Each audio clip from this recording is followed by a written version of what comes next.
Hello and welcome back to Parley. This prompt was written by Lordrusty. Hope you'll enjoy listening. Let's ascend. Lordrusty says, today I want to discuss what an ascension mode in a game should be trying to achieve. I've recently been trying to beat games I already like on higher ascensions, or similar keyword for different games, but I'm going to use Slay the Spire's phrasing because it was one of the big mainstream entries for the concept.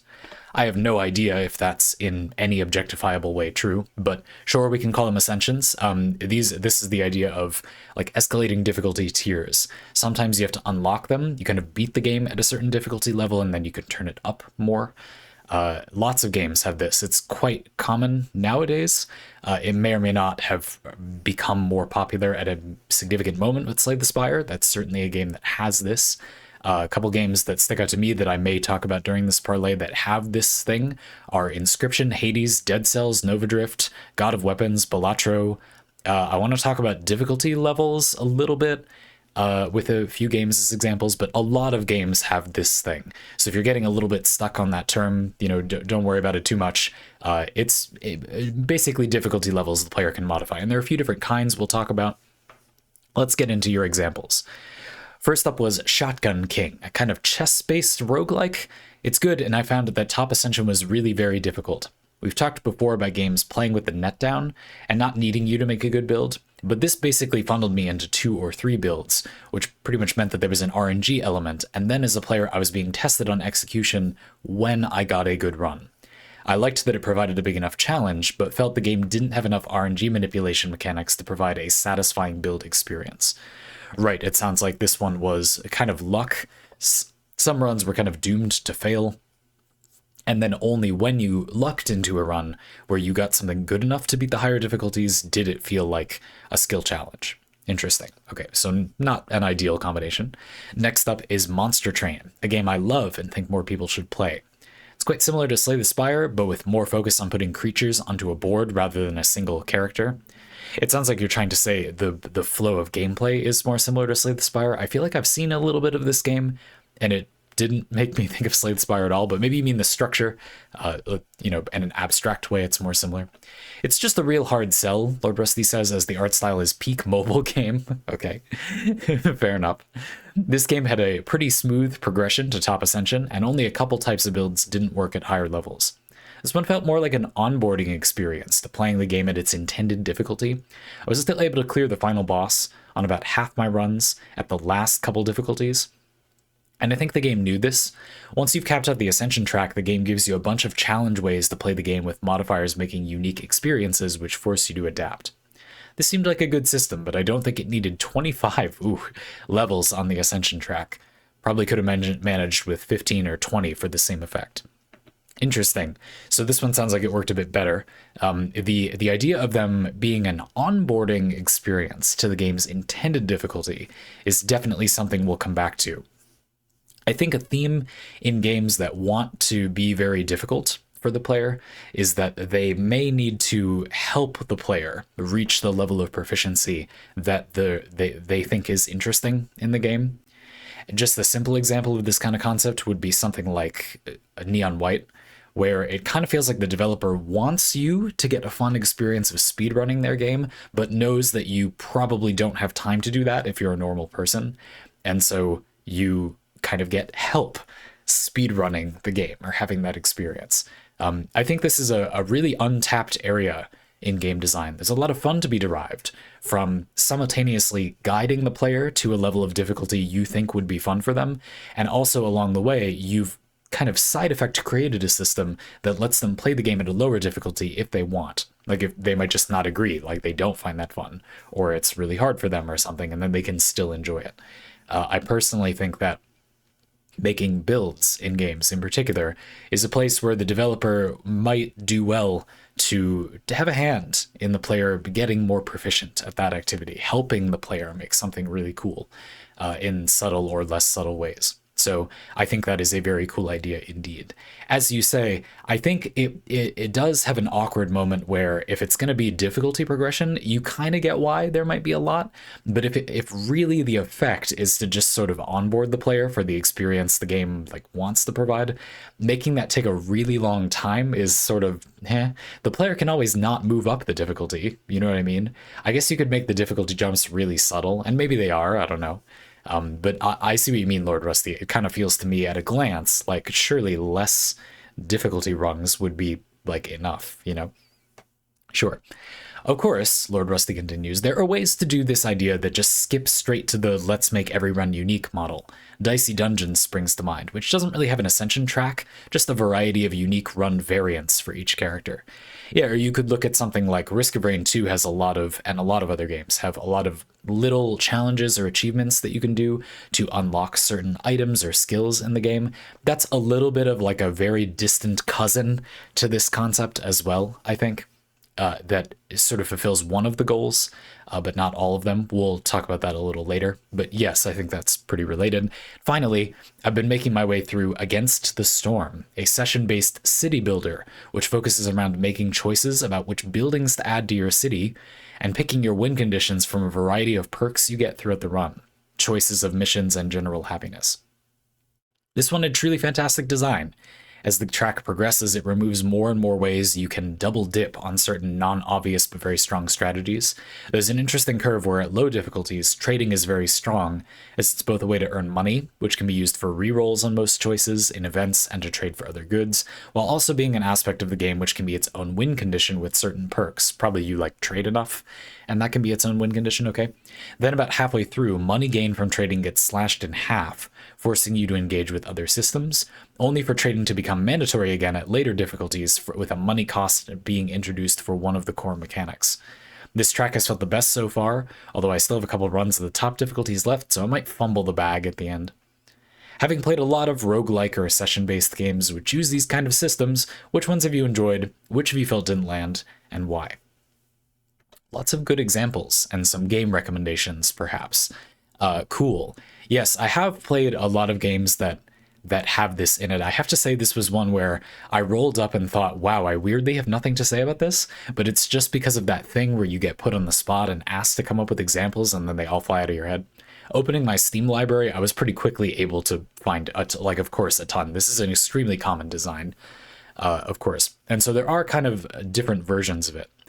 I think for this parlay, I'd like to delineate some different purposes these systems could have, and also a couple of different styles these systems could have, a couple different forms they could take. So purposes first, to provide difficulty, like challenging, escalating difficulty. And I also think that is usually a kind of self-balancing element. In other words, the game is at a functional intended difficulty at the start, but then you can scale it up to be harder for yourself. And oftentimes these will also feature a system where you can turn on certain difficulty modifiers. You don't just pick a bunch of difficulty levels, you pick which things are going to be made harder. And those usually give you points that fills up a meter that determines how hard it is. Rather than it being that the difficulty level above base is, cards cost double money.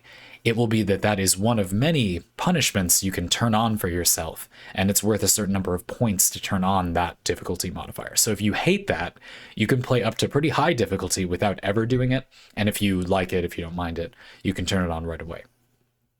Hades with its heat modifiers, and Inscription has a very similar system too. Both have that kind of model.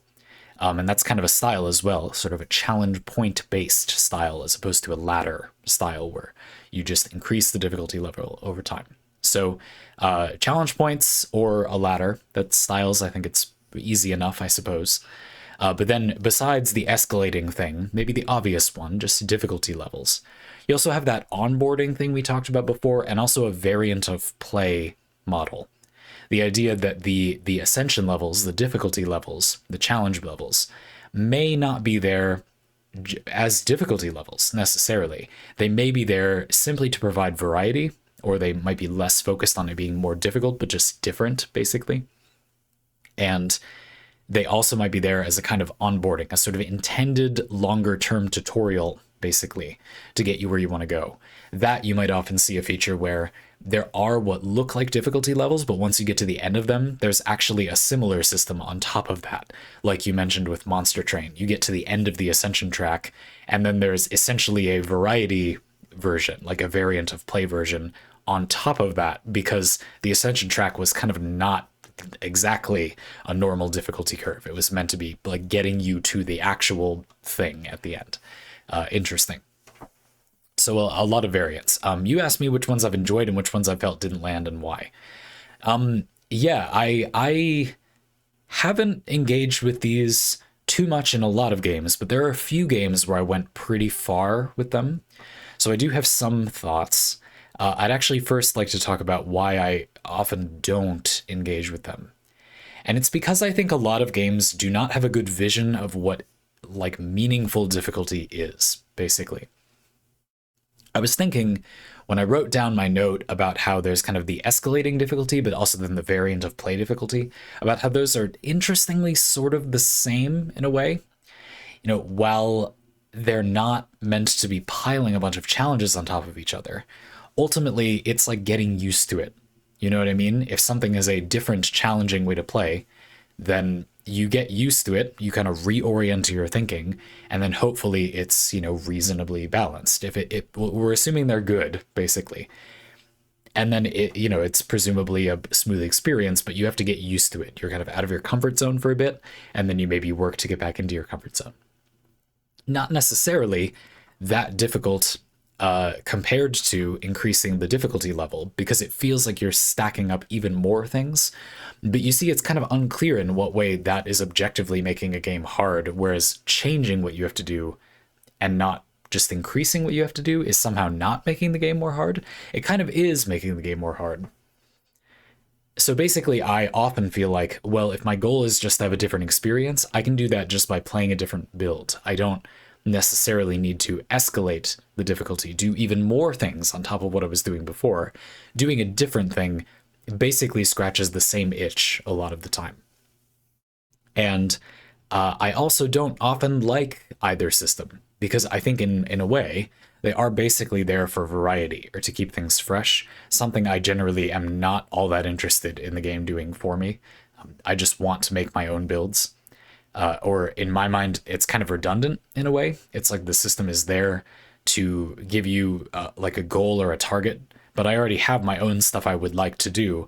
And if the game has progression, I kind of want to get to do it without that getting in the way. Another way to put it is if the game has build systems already, and you're going to make different builds, and some of them aren't as good as others, but maybe they unlock stuff for playing them. Well, if you're trying to climb a difficulty ladder, you kind of have to stop if you want to do another build that you know won't be as good. And thus, it's like, why couldn't I just have the one progression system to focus on? To me, anyway. It sort of feels like you're encouraging the player to do two different directions at once, which is okay. I just often would have preferred a more focused one. Finally, I think that a lot of games have the no one knows all builds problem in spades. It kind of made me think of that when you talked about Shotgun King, the chess-based roguelike, where you said that a lot of the builds kind of weren't good at higher difficulties. It makes me feel like maybe that developer didn't vigilantly enough find a lot of the strategies players would employ, and thus the game's balance kind of failed to account for those at higher difficulties, or kind of left them behind in some way. The game didn't have enough tools to build those up. That's hard to do, but to me it's sort of like that's what making these games is. You know, you have to understand the system well enough to get it up there. And so, yeah, I don't know. I mean, in the first place, a lot of games achieve interesting build variety by having relatively relaxed difficulty, because that makes it more humanly possible to make interesting difficulty and have a lot of different things be powerful. So this is a challenging thing to do well, but at the same time, I think maybe it calls to that I haven't engaged with this too much myself a lot of the time.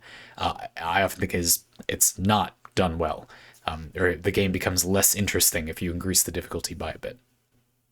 But a lot of people think that that's interesting. They feel like, well, managing to get a run that is that has good RNG or whatever is an element of skill. I vehemently disagree. It's just a blatant waste of time. But you can see this in a lot of communities where it's at least tolerated that you need to kind of go over and over again to get like a good attempt. Speedrunning in some games comes to mind, where it's still a robust community, even though you can more or less brick a run by getting bad luck, and yet people will just kind of plow through that. Again, that's okay that people like that. I just personally think that's not a good level of difficulty, a good type of difficulty for a general audience, for any meaningful size player base. I think it's pretty clear that that's not a good use of the player's time. And so my I guess stubbornness about engaging with these systems comes from the fact that I don't really approve of most people's conception of difficulty. It's bad is basically what I think. But there were some that I really liked, and so I would say that they were the ones that gave you they had two qualities. They gave you a choice of which modifiers to enable, but not too much of a choice. So there was opportunity cost to those modifiers. Basically, the difficulty modifiers were a build system into themselves. And two, the game was at a kind of medium difficulty at base, and then these increased it by a modest amount. In other words, there's not a gigantic difference between playing with those modifiers on and with them off. There's a big difference, but not an enormous difference. The game doesn't fundamentally change when the modifiers are on. Let me explain what I mean by those. So first of all, the choosing the modifiers thing. So Hades and Inscription are the ones that come to mind. You could say Nova Drift has something similar. There are a few different aspects of challenge, very few, like 5 or 6 that you can turn on. And there's one that you have to turn them all on for. But these will be things like way more little enemies spawn, bosses are harder, you get less experience or whatever. I don't actually remember. But there are things like that. Maybe not all that interesting in and of themselves, but I like that you can customize which parts of the game's difficulty you find interesting.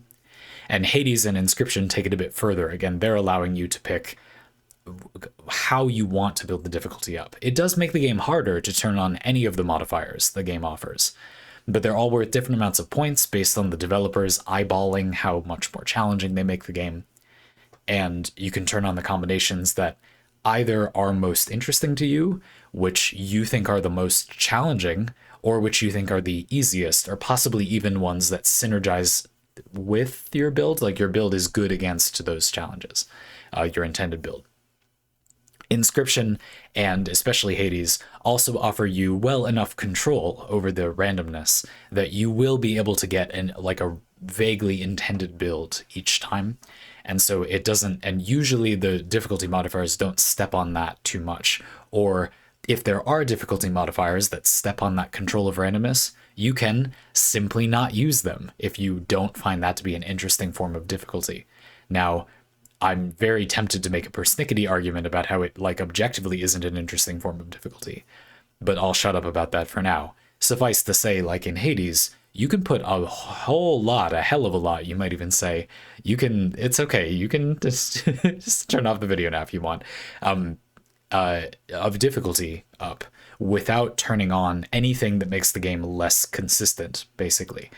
You can get to, for me anyway, having played hundreds and hundreds of hours of Hades, I was easily able to turn the difficulty up high enough that I didn't win consistently without ever touching the options that make the game less reliable or whatever, which I thought was awesome. There are a lot of them, but they are usually pretty small things on their own, and not too many of them compound. That is, there aren't too many options that are just, you're going to die because you multiplied all the difficulty of the enemies. But I mean, there are a few, and I guess it is a build system in that way. And so if you turn this one on, you could just turn on this one that gives the boss more health after making the boss stronger, but you're kind of multiplying the difficulty for yourself, and you can decide whether you want to get into that. And it's fairly obvious, that's not too convoluted. Inscription has kind of simpler ones, but still a good selection. So it will be things like, you get less money, or certain things cost more money, and then they might have another tier of that, or enemies or combats are harder or even harder. enemies get a modifier or possibly multiple modifiers. Simple things like that. You don't start with this item that gives you a hand early on. You have less item slots or whatever. Things like that. Simple granular things that let you build stuff up, but if there's an element you really lean on, that type of system does let you kind of retain it. If you really want that safety net, you can hold on to it. I think that's interesting. It lets you lean into elements that some other people might not, and lets you really customize your experience, which in my mind is sort of the point of having the choices in the first place.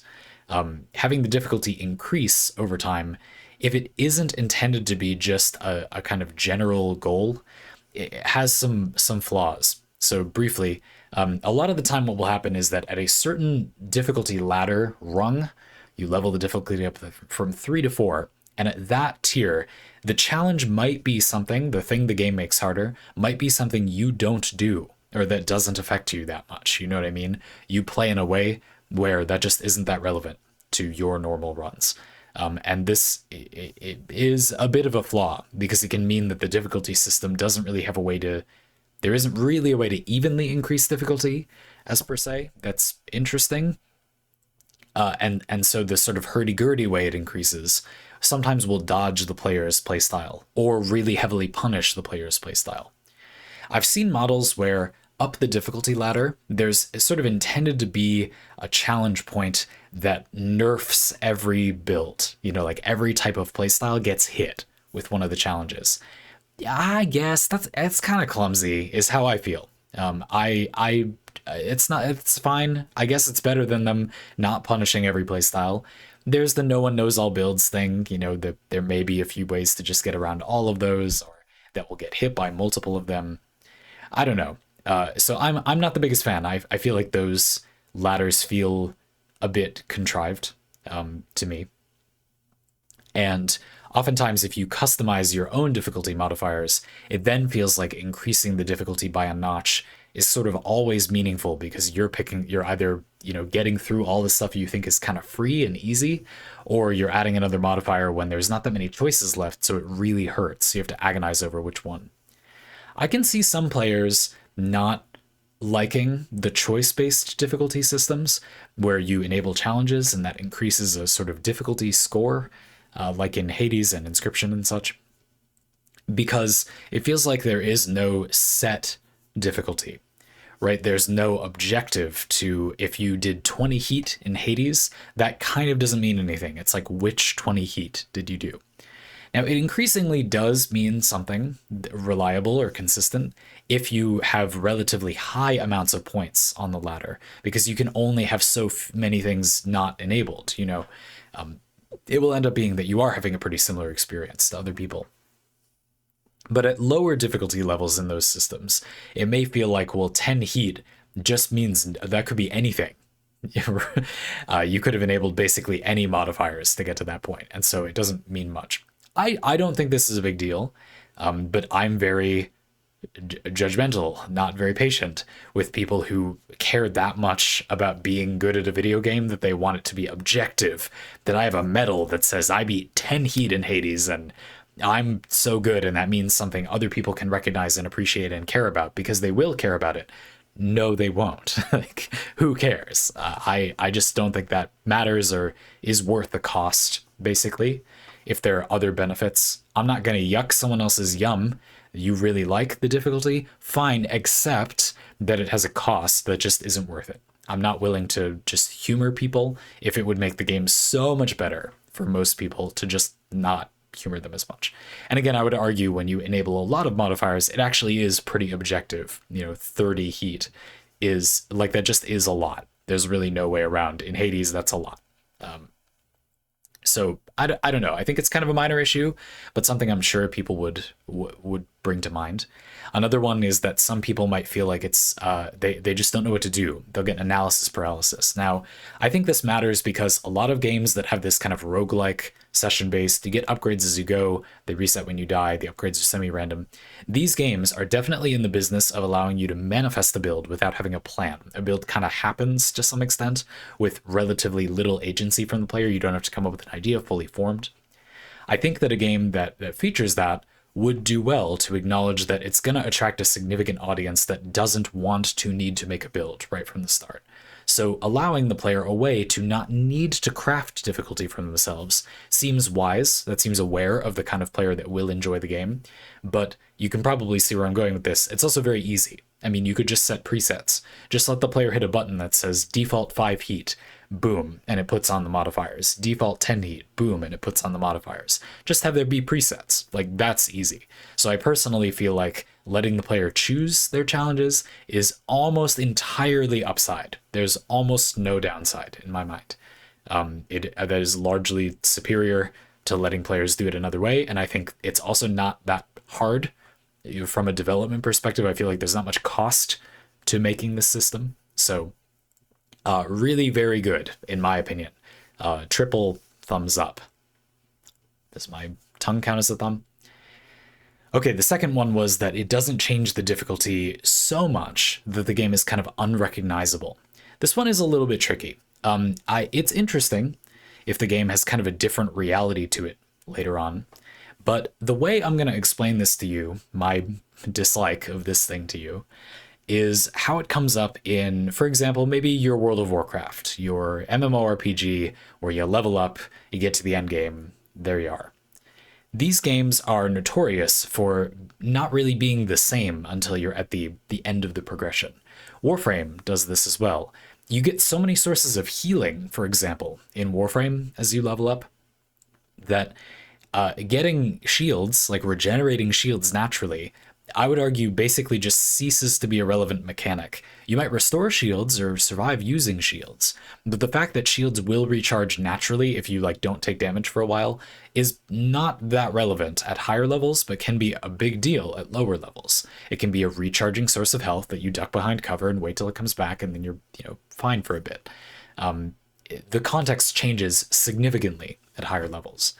Additionally, access to things like the helmet system and lots of powerful weapons means that Warframe powers, which often do set amounts of damage, even though you can mod it, you're only multiplying it by a few times, will stop scaling. A lot of Warframe powers will stop being able to do meaningful damage to steel path enemies or whatever, while weapons will continue to scale, they'll do just fine, and you'll end up in a supporting role. Your Warframe will buff your weapons, buff themselves, be tanky, and do good damage with their weapons. Not 100% of the time, but that becomes much more common. Whereas early on, you can absolutely nuke enemies with your powers and have that be the only way you kill enemies. That is fine and all. But I do think personally that it puts the player in an odd position if the game asks you to make builds, because they're being asked to learn what is good, but then that significantly or completely changes under them. Once they're used to it and they have habits, those habits become wrong as they get better and better. I don't think that this is an interesting form of challenge or development. I feel like it's kind of lying to the player or tricking the player. And a lot of the time it puts the player in a position where they felt like what they were doing was working and they had the good experience of figuring it out. But at some invisible moment, as the difficulty creeps higher over time, what they were doing becomes wrong again, and they probably won't fully appreciate why that is, potentially leaving them out of your intended experience of the endgame. I think the bigger thing for me is I just don't really see a benefit here. Like there isn't a reason for the game not to be the type of build making it's gonna be at the beginning. For example, in Warframe, you could imagine how you could give the player basic, less powerful ability to heal themselves, and then that could get better over time. You could even leave in the shield recharge being valuable thing. It's just a safety net that sort of fades away over time, and it will always feel powerful to, lifesteal with a melee weapon or whatever. The player just won't have as much lifesteal on the melee weapon or whatever. But that becomes an option from the start. I think that model makes more sense. The game kind of plays its cards, and then you get the experience of getting more powerful at the things that are good in the context of this game. Games where there's an entirely new tactic that the game wants you to do once you hit a certain difficulty irk me a little, because usually it feels like that was kind of irrelevant to all but the most advanced players, and then it kind of turns on later. Another example I'll give you that doesn't really have this ascension track thing, but it should illustrate the point, is Magic the Gathering. A lot of Magic the Gathering difficulty scaling because it's against real opponents, comes from how interactive they're going to be.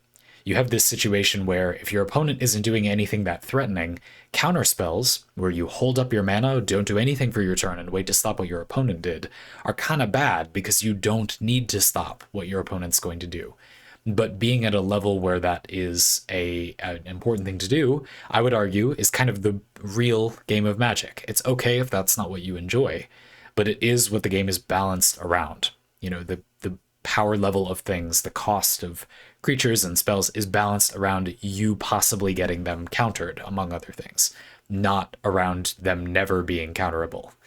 And so to some extent, the game has this kind of double-sidedness where you see this a lot in multiplayer games, in Commander and Magic the Gathering, where players will complain that somebody kind of snowballed and took over the game.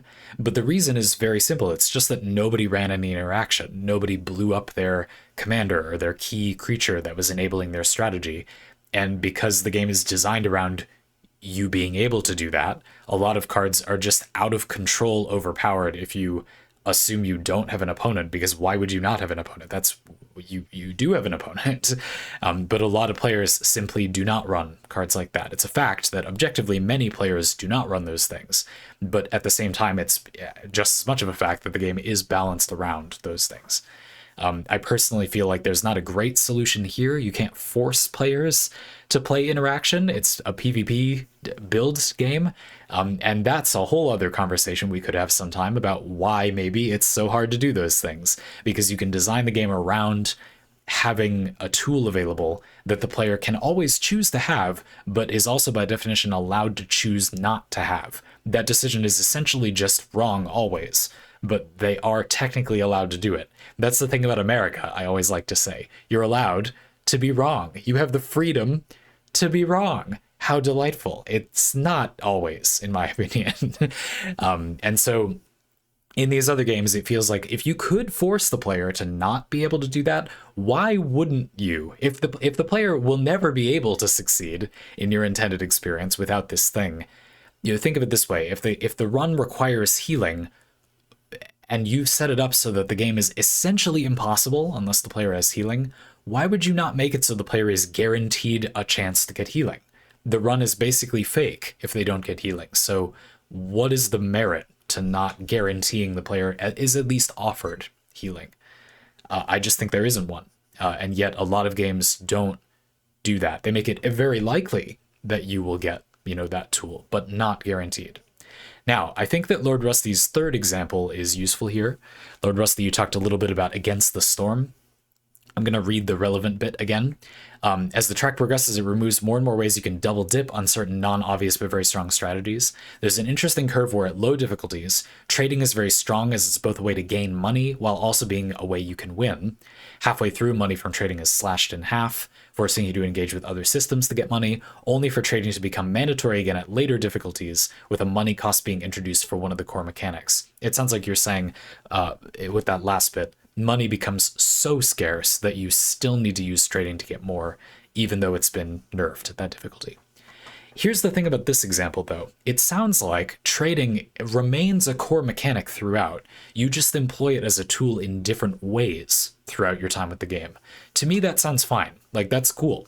Having the things have different contexts or multiple uses throughout the difficulty curve in the game sounds like neat, masterful, well-crafted. I'm not saying it's bad if things change context. That's really cool, in my opinion. The problem for me would be if trading was like irrelevant in the early game, but then became the main thing you were doing in the late game, or the reverse of that. I just don't, it's not the end of the world. I just don't see a merit to doing it that way. If the game is meant to revolve around this thing and you're just meant to evaluate its status, its value, I don't see why you wouldn't want trading to be important, play some role from the start. It's one of the tools at your disposal, but exactly what it does will change in context, and you have to think about how to employ it in a valuable way. If that's meant to be one of the fun parts of the game, I don't see why it would be good if it was just bad at some parts of the difficulty curve. Obviously, this won't be true for every little modifier. There might be some gimmicks in the game or upgrades you can get that won't be exactly the same level of relevant at every stage of the difficulty curve, obviously. I'm just saying I think that if it's big systems like this, it makes the difficulty more coherent and less about the player kind of unlearning a bunch of things the game made them learn were important and then change, so now they're not important. It makes the game more about you employing strategy rather than just relearning everything all the time, which I think is tedious and not actually difficulty. It basically just takes a lot of time. Wow, I had more strong opinions about this than I thought I did. That flew by. Yeah, I think that's most of what I had to say. I am conflicted about this subject. You can hear a little bit. I have some ideas of what I think is fun, but at the same time, I think that the deeply imperfect form of difficulty in a lot of games has kind of messed with specifically my personal perception of what I could enjoy in difficulty.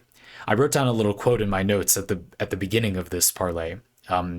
I said, I want to understand and have there be complexity or genuine reason for choices, not to feel like I'm just meant to study my way through and solve the complexity, yet it feels good to figure out what's going on, like what's good in the game too. What I'm saying is, I also don't want the difficulty to be, it's actually very solvable, but you just haven't solved it yet. I would like the difficulty to be that once you know everything, there genuinely is not one correct answer. But a lot of games, it really doesn't feel like that. It feels like you can kind of crack how to make builds in the game. I will say, since you brought up Slay the Spire a lot of times, a game I really disliked, but played a lot of, and then really disliked, because it felt like this. It felt like there are a lot of things you could do, but most of them are fake, and the only thing that actually works is like stacking up a bunch of defense and then comboing off with some big build. That is fun, but that's it. And the idea that the game had these other strategies you could maybe have tried to employ felt like a lie to me. And so the difficulty, it wasn't really, I don't think, was basically just about discovering that those things were a trick and then figuring out the real way to do the thing, which I found deeply unsatisfying. I was having a lot of fun before I found out that that was the way I could win. But then I was not having much fun. Now, as always, no one knows all builds. Maybe there are tons of other really good strategies. I mean, I'm not saying there are literally no other ways to do well and win. There's a pretty common thing, for example, with the, I don't remember, the warrior character or whatever, the first character you get. There's a pretty common thing where you can do like a fairly reliable turn 1 or 2 combo deck, rather than it being that you kind of stall for a win condition. But the other strategies I would describe as overwhelmingly control strategies. You put up defenses and try to make it so you can't be harmed too much while you set up your game-winning thing, and then you do it. And it's kind of a very slow, not that exciting race, is how I felt. Now, again, it's not like there were no other strategies I ever got to succeed. And the ones I think are effective are not all of them. Like I could just be completely missing lots of other interesting strategies. For one thing, I have looked at what other people have been doing and didn't see a whole lot else at the time anyway. It's been a long time since I played Slay the Spire. And two, I certainly felt like when I did something else, I might have won, but it was way, way easier to win by doing things the other way. It was just objectively less difficult to achieve, is how it felt to me. And so even if there is a lot of variety, I would argue it is still very unbalanced at the very least. That is how it felt to me. And that type of difficulty brings me great dismay. There's some complexities here. Unfortunately, this is kind of a whole other topic, but I do want to cover it briefly. I think the idea that the difficulty could feel good for a bit, but then you realize that it's a bit solvable and then it loses its charm a little bit, is tricky. On the one hand, you can try to make it so there is decisively a variety of strategies. I don't think this is really as hard as it might sound. I think to some extent it's pretty doable. Like I listed off Inscription, Hades, Nova Drift, God of Weapons, Balatro. These are all games that either the randomness is controllable enough, but there are multiple good strategies. You might just not be offered a more dominant strategy, but there are lots of other strategies that work reasonably well. Or you have quite a lot of control, Hades, for example, but there just are multiple totally valid strategies. And for the normal player, there isn't a significant enough difference between a good handful of them that it feels like it's wrong to do anything else but that other one. This is a subjective feeling, but it's not entirely subjective. Like, there are aspects of the game's design that will make a lot of players feel one way or the other. And personally, I feel like there are sort of two solutions here. There's that one, which is make there genuinely be multiple good approaches, or two, make it impossible to discover if there are multiple, only one or multiple good approaches. I think this has come up in a parlay before. We talked about how you can just have so many options that the player will never be able to find out if there's only one or two, only a few dominant strategies. Now, if the game is quite systematic, things are translatable in value to other things, there may technically be like 10,000 different options, but if the nature of the game allows you to narrow it down, it might be that while there isn't literally one specific thing in the game that always makes you win, there's always one like line of play that makes you win. You know what I mean? That's not always bad. In Genshin Impact, for example, there are very few good teams that are not you build the team around triggering an elemental reaction. Apply an element rapidly on the field, and have another unit or units that apply an element rapidly off the field profit with a lot of damage. There are very few good teams in Genshin Impact that are not ultimately that. That is basically just how the game works. You can do good damage a few other ways, but like 90+% of probably all possible good combinations of damage dealing would use that technique. And a large percentage of the remaining 10% would be do a lot of damage of the same element and enable that boost that somehow. That in one hand is basically just all of the ways to do damage in the game. Either do multiple elements combined together or one. But on the other hand, it's like there are very few different types of damage engine. It's not like, oh, this modifier is so good on this character, and so you kind of ignore the reactions. The reactions nearly always yield more damage than any such interaction could possibly provide.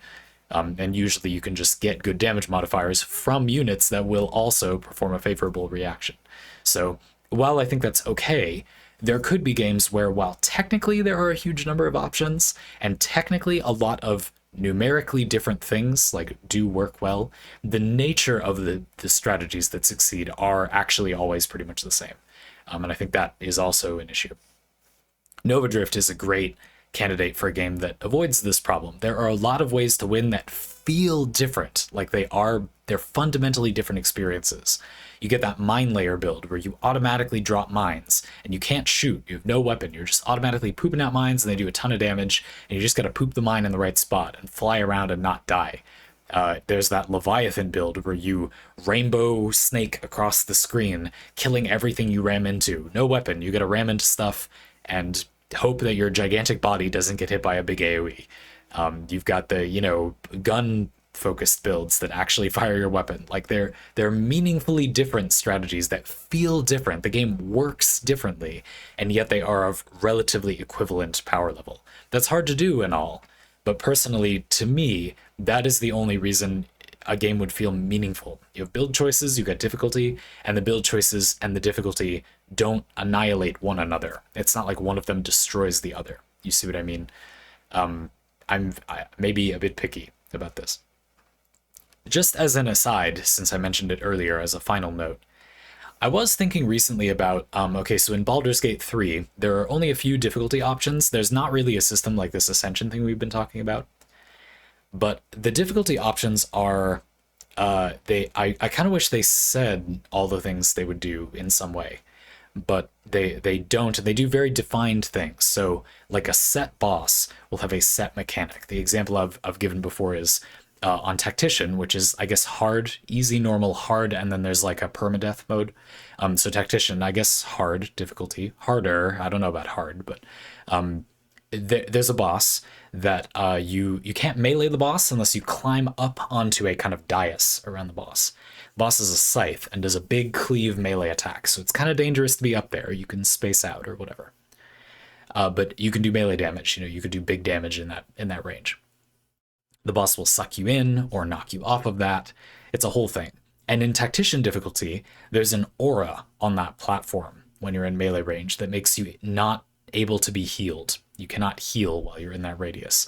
That also means, if I remember correctly, you cannot revive. When someone goes down and you try to revive them in Baldur's Gate 3, they get healed, and so you can't. That stops that too, if I remember correctly. They won't just instantly die or anything until they take more damage, but you have to get them off of there before you heal them, if I remember correctly. And that's a type of difficulty modifier that felt like it responded to the specific environment of that fight.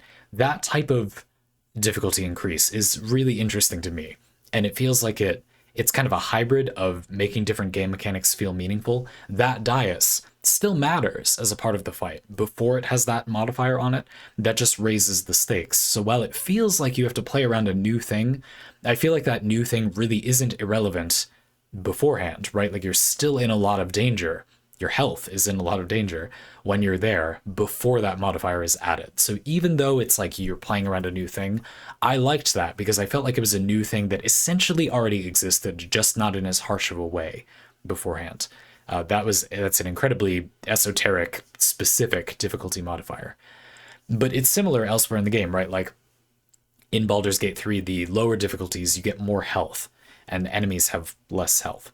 And so there's more room for error. If you make a bad move or you don't make that many good moves, then you'll still kill the enemy, or you won't die from not making a good enough move that turn. And so you effectively like gain turns. You get buffer to deal with the encounter. And when the difficulty increases, that just goes down. Now, fact aside that there are a lot of ways to just get a ridiculous amount of extra health. If you don't use those, which that's a whole separate issue, but it does make the game feel more difficult because now a few hits will kill you. The actions of one turn will much more consistently be your entire health bar, whereas at that lower difficulty, on easy mode, if you will, that's almost impossible. Very few things in the game will do enough damage to take you from full health all the way to dead in one turn, even if you do something very stupid. So even though it's kind of a subtle thing, the way that Baldur's Gate is structured, I do think it kind of works as a difficulty setting. That is fascinating to me. I guess I bring this up because while I was really critical in broad strokes of a lot of approaches and praised a lot of different approaches, I think it's worth noting that what sounds like a very oversimplified difficulty approach, or a very overly specific approach to difficulty modifiers, may work in the context of the game. I think ultimately it's about understanding what is actually hard about the game and then making that be the thing that ramps up over time. There are lots of great experiences in Balatro where the different decks you can pick that give you different perks add modifiers that at very first glance may not seem that meaningful. You start with $10, that's it, but accumulating interest to get more money is valuable. That adds up. And so starting with a shot in the arm of extra interest, or you can buy way more jokers early on or whatever, does make a big difference in that game. It doesn't immediately on the surface seem like a very nuanced, challenge option, but it is well thought out in the context of the game overall, at least in my opinion. So an interesting subject. I have a lot of prickles about difficulty. Spike. I am a hedgehog of complaints about difficulty, but hedgehogs are cute, so I win. Bye-bye.